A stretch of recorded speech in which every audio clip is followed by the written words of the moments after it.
late into the dead of the night and creeps into the early hours of the second day.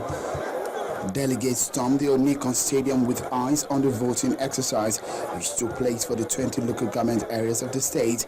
Lagos Island, the host LG, goes last.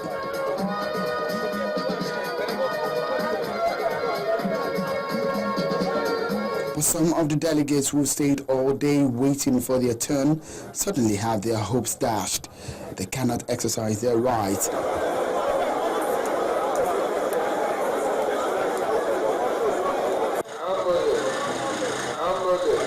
The ballot then gets counted box after box, and at last the almost 8 hours exercise climax at daybreak.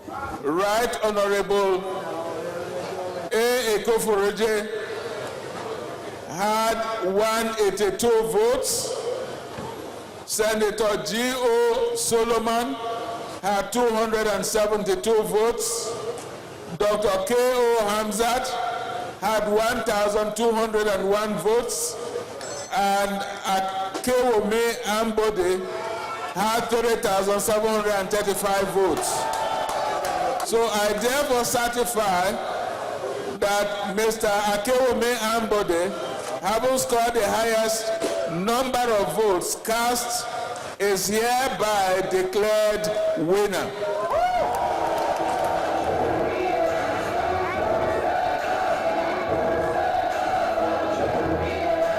The jubilant supporters could not hide their feelings, and so is the man who is now emerged as the candidate of the party, Mr. Akewome Ambode.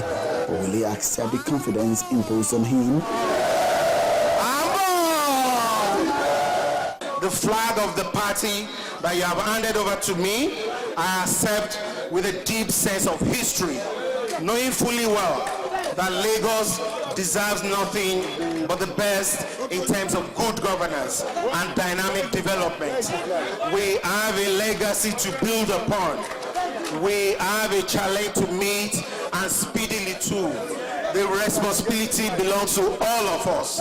Let us put aside the disappointment of yesterday and embrace the opportunity of today. The first hurdle crossed, but now the real future beckons. Getting other aspirants behind him ahead of the February 2015 battle will be critical. I've done this campaign in the last 1 year.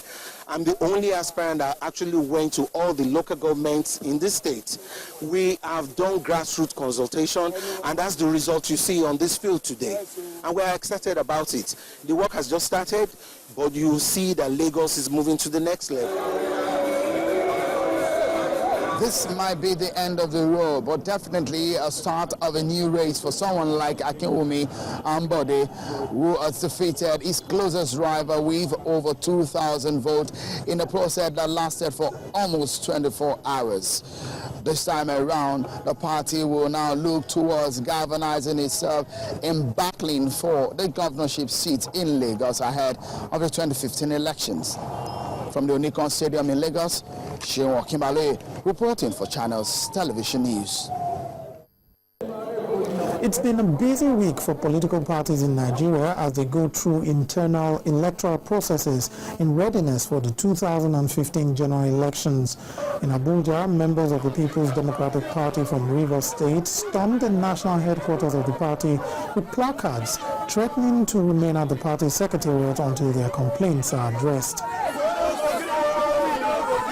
We have come today to occupy another plaza, and before we go here, we must be given our screening certificate. The delegate list must be disregarded. The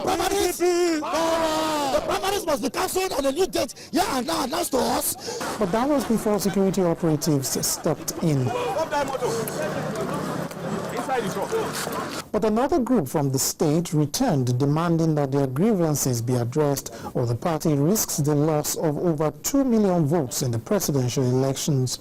Whereas a couple of persons are bent on twisting and distorting our political traditions, we want to sound it loud and clear that Rivers people have very wide options, and the nature and scope of their response cannot be determined by the Rivers State Mainstream Coalition or PDP itself. But the National Publicity Secretary of the party says the party is open to the concerns raised by aggrieved members of the party. We plead with those who believe that their interests are being hurt or not protected. They should understand that the overall interest of the People's Democratic Party is more important than individual interests. But if there are areas that things were not done right, we will right those wrongs. I promise.